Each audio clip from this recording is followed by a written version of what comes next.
Poder, secreto, revolución. Con estos tres ingredientes se cocinó una de las fuerzas más fascinantes y, más ocultas que movieron los hilos de la independencia de América Latina. Hoy vamos a hablar de la Logia Lautaro. Vamos a meternos de lleno en su historia. Claro, esta es la pregunta del millón, ¿no? ¿Cómo se derroca un imperio? Pensemos un momento en lo que significaba eso. ¿Cómo te enfrentas a una de las potencias mundiales más antiguas, más establecidas? Pues, como se puede imaginar, la respuesta no es nada, pero que nada, sencilla. Porque uno piensa en revolución y se imagina ejércitos, cañones, batallas épicas, y sí, claro que las hubo, pero esa es solo una parte de la historia. A veces, las batallas más importantes, las que de verdad cambian el rumbo, no se libran ahí fuera. No, se libran en otro sitio, en habitaciones secretas, entre susurros. La verdadera batalla, la que puso los cimientos de todo, fue una guerra de ideas, de estrategia y, por encima de todo, de conspiración. Y ahora sí que sí, vamos a ver de qué iba todo esto. A ver, para entender por qué alguien montaría una sociedad secreta, primero hay que entender el percal que había en esa época. Hay que ponerse en situación. Hablamos de un mundo en el que decir cambio en voz alta era básicamente comprar papeletas para que te sentenciaran a muerte. Pensemos en el contexto. América Latina llevaba siglos bajo el dominio colonial español, un sistema opresivo, vamos. Y en Europa, las monarquías absolutistas no estaban para bromas, no iban a soltar el poder así como así. Cualquier intento de rebelión, ¡zas!, aplastado. Pero ¿qué pasa? Que las ideas son a prueba de balas, y las nuevas ideas liberales que venían de Europa ya habían cruzado el charco. El problema era, ¿cómo hacer que esas ideas echaran raíz? Pues la única manera era en secreto, lejos de los ojos y oídos del imperio. Y es justo aquí, en este caldo de cultivo, donde entra en escena nuestra protagonista, la Logia Lautaro. Y ojo, que nadie se imagine un club social o un grupo de filósofos debatiendo, para nada. Esto era otra cosa. Era una auténtica máquina de guerra política, diseñada con un objetivo muy, muy concreto. La palabra clave, la que lo cambia todo, es operativa. El historiador Emilio Corberí lo deja muy claro. Esto es lo que la hacía diferente de otras sociedades secretas. Su fin no era espiritual ni filosófico, no. Era político, era pragmático, era, ni más ni menos, tomar el poder.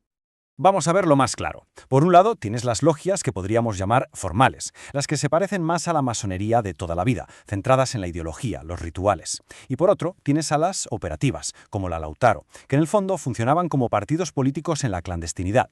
Para esta gente, el único ritual que valía era la estrategia, y su único objetivo era la acción directa, pasar a la ofensiva. Y su agenda era clarísima y súper ambiciosa. No se conformaban con la independencia y ya está. ¿Qué va? Tenían un modelo de país en la cabeza, una república unitaria con ideas liberales, una visión que, por cierto, acabaría marcando los conflictos políticos de la nueva nación durante décadas. ¿Y el método para conseguir todo esto? La conspiración. Así de simple y a la vez así de complicado. Vale, ya tenemos las bases. Una sociedad secreta con un plan muy claro. Ahora viene lo bueno. ¿Cómo pasaron de los susurros a la acción? ¿Cómo ese plan clandestino se convirtió en una fuerza que, literalmente, cambió la historia de un continente?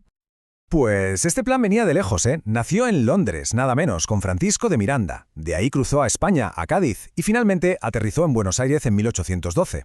Y una vez allí, gente como San Martín o Alvear no se anduvieron con chiquitas. Se pusieron manos a la obra desde el minuto uno, forzando la máquina para impulsar su agenda independentista.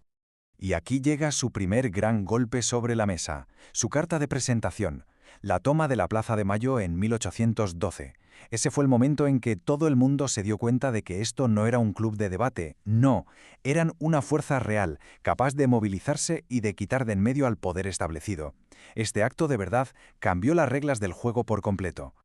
Pero claro, como suele pasar en todas las grandes historias de poder, el enemigo más peligroso muchas veces no está fuera, está dentro. Y esa misma unidad que los hizo tan fuertes, al final se convirtió en su talón de Aquiles. Porque sí, eran muy poderosos, pero no estaban unidos. A pesar del exitazo inicial, la logia empezó a romperse por dentro. ¿Por qué? Pues por lo de siempre, distintas ideas sobre qué hacer, cómo hacerlo, y claro, las ambiciones personales de los líderes. Todo eso abrió una brecha enorme en el corazón de la organización. Básicamente, la logia se partió en dos bandos. Por un lado tenías a la gente de Alvear, que estaban más centrados en la política de Buenos Aires, en el día a día. Y por otro estaba la facción de San Martín, que se distanció un poco de todo eso para pensar a lo grande. Su objetivo era el plan continental, o sea, una estrategia para liberar no solo Argentina, sino todo el continente. Y como se puede imaginar, esta división provocó una lucha de poder interna tremenda. Y con todo esto sobre la mesa, llegamos a la parte final, a la gran pregunta. ¿Qué legado deja una organización que nació en las sombras, que conspiró, pero que acabó dando a luz a naciones enteras? Pues mira, a pesar de todas las peleas internas, San Martín fue muy hábil. Supo usar el poder y la influencia de su bando para no perder de vista el objetivo principal. Puso toda la maquinaria de la logia al servicio de su plan militar y no paró de presionar, presionar y presionar hasta que en 1816 el Congreso de Tucumán declaró por fin la independencia. Misión cumplida. Y aquí está la gran paradoja de la logia Lautaro, ¿no? Usaron la conspiración, la presión, la manipulación política. Métodos que, vistos desde hoy, son como mínimo cuestionables. Pero claro, aquí viene la pregunta del millón.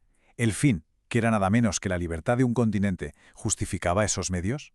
Esa es la pregunta que queda en el aire. ¿Está justificada una conspiración secreta si el resultado es crear una nación libre? La historia de la logia Lautaro, desde luego, no nos da respuestas fáciles. Pero lo que sí hace es obligarnos a pensar, a plantearnos las preguntas más incómodas sobre cómo de verdad se escribe la historia.